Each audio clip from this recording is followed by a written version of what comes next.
chased him to his new sport and did it on the grandest stage in Madison Square Garden. This shit is crazy. You can't make this shit up. It was rinse and repeat for 3 rounds until that third round. Poirier snuck his way into the back like the snake he is. Got in that rear naked choke. Got it. I mean, any person with a fucking S on their chest tatted right here, you should know not to fuck with. Let him in, passing out the medicines. We've been on that rock star regimen, knowing that I'm heaven sent, higher than I ever been. What's going on? Welcome to Totally Blitz Podcast. This is the Fight Club, First World Fight Club. As always, go down, like, and subscribe. Second World Fight Clubs. If you didn't, to go fuck yourself. As always, these are your hosts of the show. I'm Paul Pickle Winham Contra, and my co-host, as usual. Hey man, you already know it's the street fight enthusiast, that boy Kev Waterboy Savoy.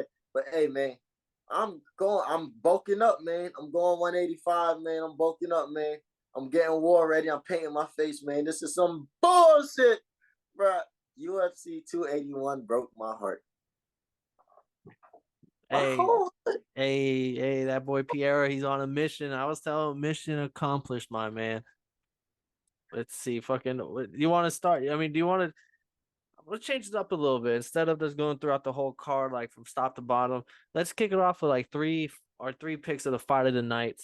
First one, we gotta talk we'll save the main event for last. I know we're gonna include that one, but let's talk Dustin Poirier and Michael Chandler and the fucking war that they put on for the fans. They left it all in a cage. I could definitely say that for this fight.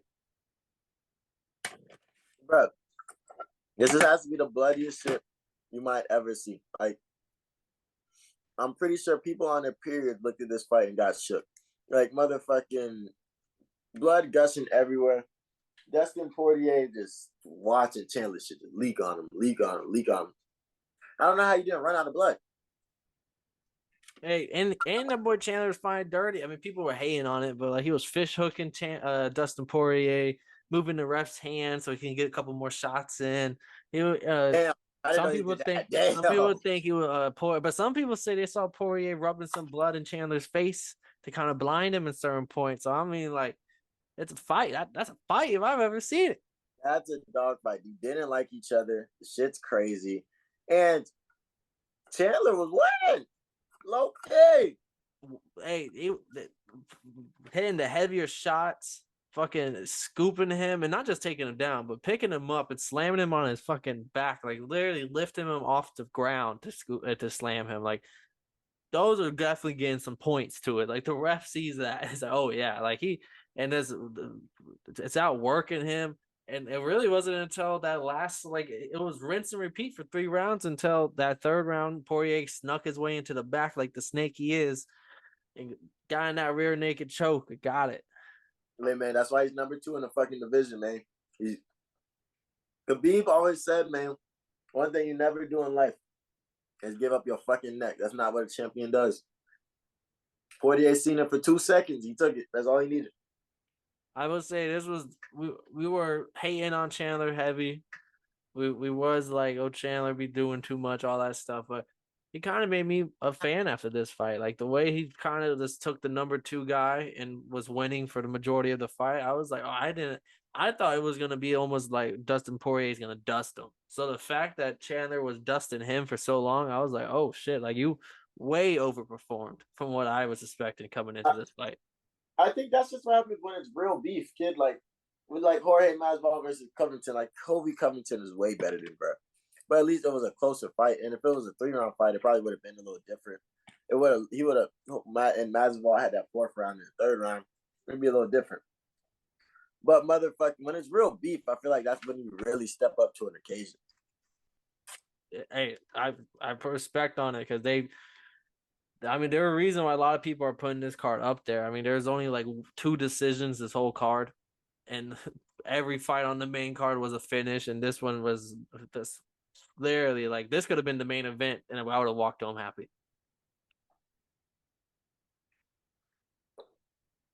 All I gotta say is I call a fight tonight. That's all I gotta say.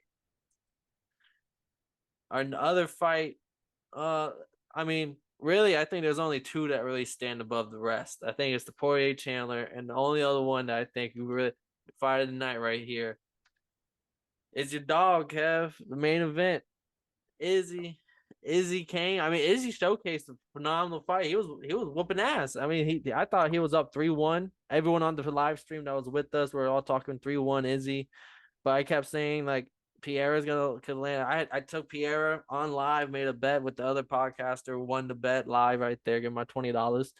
I had Pereira winning by knockout. I was like, he's gonna land a shot that's gonna just shake him to his core, and that's Pereira just has insane power. He's just built different. He's way too big for the division.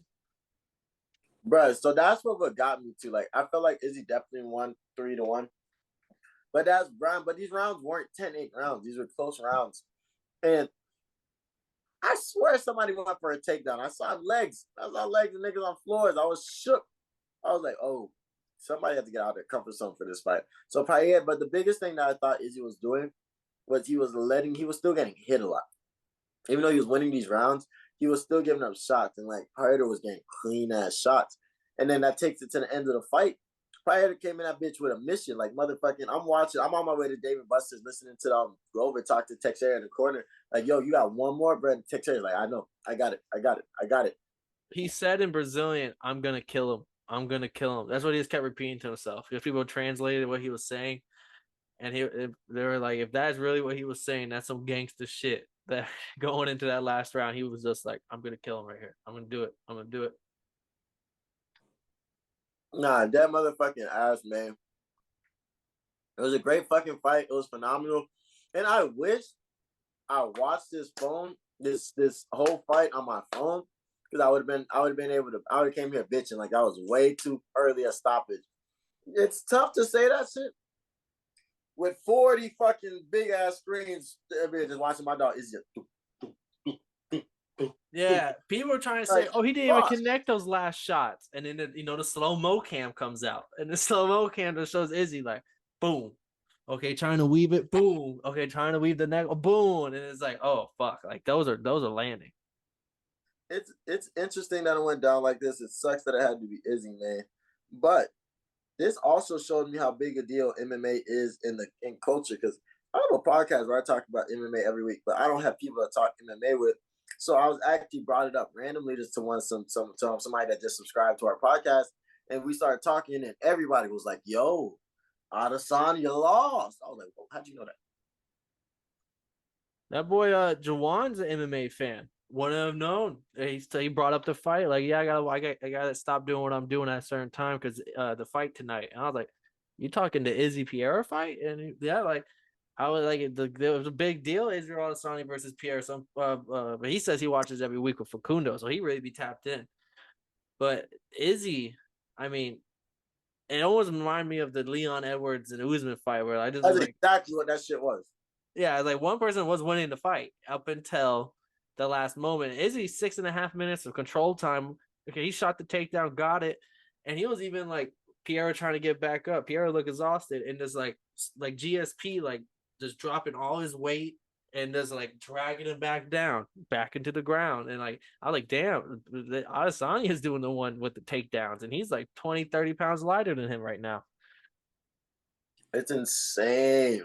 That was a great fucking fight, though. Great card, great fucking fight. And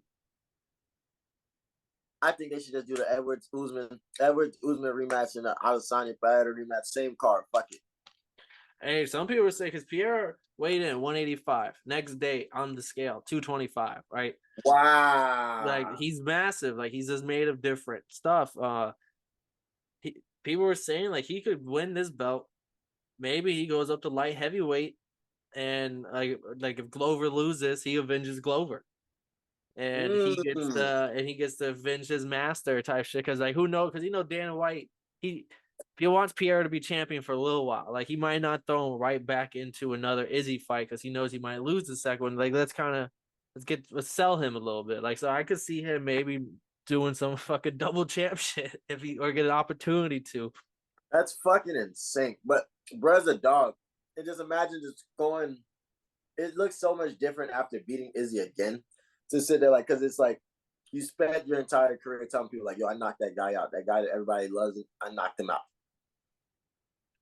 I did it, and then also I'm gonna go to his stage and do it on the biggest stage of them all. Chased him to his new sport and did it on the grandest stage in Madison Square Garden. This shit is crazy. You can't make this shit up, dog. I was like, I'm not mad that Izzy lost just off the fact that like you can't make this stuff up. Like this is fighting. Yeah, no, and I mean the main event was massive, but we do got shine to the line of the co-main event. Carlos Esparza again, rear naked choke to our dog, this is the Zhang Weili. She's our strawweight champion right here. She got her belt back. This Zhang Weili that I'm seeing now in MMA, I don't think she's beatable at strawweight. Like I like Rose, I do. I just don't see it. Like I think Zhang is just she's here to stay. Like she's got her belt back, and I can't see her losing it anytime soon. That's how hard I'm rocking with her. Imagine you beat Joanna, you beat Joanna, and motherfucking and Carlos Esparza. All left is you gotta beat Rose, and there's nobody in that division that can fuck with you, man. Yeah, I mean Zhang lost to Rose twice, so Rose might have her number, but I'm telling you, the Zhang I'm seeing now picking up Francis Ngannou her fucking shoulder, out wrestling Esparza, this like winning on the feet, like she's just all around this a mercenary assassin from what I can see. I'm not ever betting against this girl. I'm telling you, man, she's the truth. She's the women's fighter of the year to me. Yeah, I could see it. Like there hasn't really been no other it could have been Esparza if she defended her belt and won it. But other than that, the rest of them are all people like, okay, Amanda Nunes, she lost one and won one. The Juliana lost one and won one. Like Rose lost. Valentina almost lost. Yeah, Valentina is we expect that out of Valentina. There's no way she's winning. So yeah, I think Zhang wins it. That ass, I give it to her. That's a big dog right there. Our next fight, we had to give our salute to our boy Frankie Edgar. He tried to give us a war. He just don't. His chin isn't there anymore. He's just a knee to the. It didn't look good before the knee, but then after the knee, that sent him literally in like lights out, shadow round status. Yeah, it's a good call, Frankie Edgar. Time to hang it up. Hey man, at least I'm going to be able to say I got to see Frankie Edgar fight. That's it. Yeah, I mean, I picked him, but even on the stream, I was like, I only picked him because I just want to be able to pick Frankie Edgar in a fight. But to be honest, Chris Gutierrez should win this fight, and that's exactly what happened. We haven't seen. I mean, Gutierrez came off the Contender Series, so I mean, this is a perfect fight for him. Now people know his name. Next fight, Dan Hooker finally catching the dub, beating Claudio Pierres. Pierres just all he had is BJJ, and he got stuffed. I mean, he had a leg lock, Ric Flair status, and then all of a sudden Dan Hooker gets up, and then Dan Hooker never lets him take him down again to the point where like it was like almost like Dan Hooker's tagging him, and Pierres can't do anything because all he wants to do is shoot the takedown. Every time he shoots, Dan Hooker just stuffs it, gets back up. It's like, come on, bro, get back up. And Pierres is on his back, BJJ style, like, oh yeah, come to the ground. And Dan Hooker's like, bro, get your silly ass up, bro, get your silly. And then a couple of liver kicks later, Pierres is out. Just happy to see Dan Hooker get his shit back together. Anytime I see a liver kick, that shit hurts my heart. It does a little my liver, but that shit hurts. And then we had a couple on the prelims. We're going to knock these out real quick. We had 3 stompings that happened on the prelims right here, back to back to back. Molly Meatball McCain getting subbed by Aaron Blanchfield. I was saying it like this, the moment they get her into a fight with a real fighter, she's going to get steamrolled. And the Blanchfield did exactly. Not only did she beat her on the ground, but on the feet, she was tagging her ass too. Like it wasn't anywhere. My question is, did she go for that? Did she go for her signature, her little trademark elbow? No, I didn't see no elbow. She was playing defensive. I mean, 7 of 13 total strikes from Molly Meatball. 7 of 13. Like she couldn't get nothing going. So as soon as Blanchfield got done beating her up on the feet, she said, "Fuck it, let's just go to the ground. I'm gonna sub you." And that's exactly. It wasn't a competitive fight. She said, "Time to go home, homie." Next one, another non-competitive fight: Dominic Reyes versus Ryan Spann. I mean, any person with a fucking S on their chest tatted right here, you should know not to fuck with. Killed him. Yeah, like Dominic Eggers and Reyes. I don't think Reyes retired. I think he said he's stepping back from MMA for a little while until he comes back with the right mentor or some shit. But Reyes, like, bro, no, it's time for you to hang him up too. But you're coming off KO like 4 back to back KO losses, all in brutal fashion too. No cap. All right, we see our next fight is the last of the beatdowns before we get out of here. Renato Moicano beating Brad Riddell. Brad Riddell, I mean, CKB member here. I mean, it didn't look like it. Moicano. It was a bad day for CKB. I ain't gonna lie. I mean, Dan Hooker handled business. It was a bad day for CKB. But we still CKB for life, nigga. Fuck y'all. But damn, Moicano was just tagging him. And it wasn't much tagging because then eventually hit the ground, 30 seconds on his back rear naked choke, locked in. Locked in. He tapped within a couple of seconds after it was locked.